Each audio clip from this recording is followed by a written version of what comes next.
নির্বাচনে জয়ী হয়ে ক্ষমতায় আসবে বিএনপি। ঢাকা, আসন্ন জাতীয় নির্বাচনে বিপুল ভোটে জয়ী হয়ে ক্ষমতায় আসবে বাংলাদেশ জাতীয়তাবাদী দল বিএনপি, এমনটাই দাবি করেছেন দলের শীর্ষ নেতারা। জনগণের ব্যাপক সমর্থন এবং সরকারের ব্যর্থতার কারণে আগামী নির্বাচনে বিএনপির বিজয় নিশ্চিত বলে মনে করছেন রাজনৈতিক বিশ্লেষকরা। বিএনপির মহাসচিব মির্জা ফখরুল ইসলাম আলমগীর বলেছেন, জনগণ এই সরকারের দুঃশাসন থেকে মুক্তি চায়।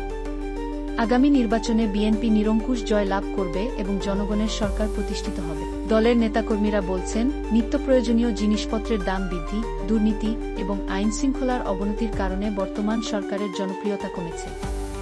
এর বিপরীতে বিএনপি দেশকে একটি গণতান্ত্রিক ধারায় ফিরিয়ে আনার প্রতিশ্রুতি দিচ্ছে, যা জনগণের আস্থার জায়গা তৈরি করেছে। অন্যদিকে রাজনৈতিক বিশ্লেষকরা বলছেন, বিএনপির নির্বাচনী কৌশল, জোট গঠন এবং মাঠ পর্যায়ে গণসংযোগের উপর নির্ভর করবে তাদের সাফল্য।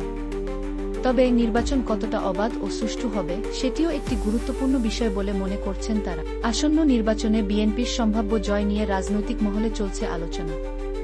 এখন দেখার বিষয়, দলটি তাদের প্রতিশ্রুতি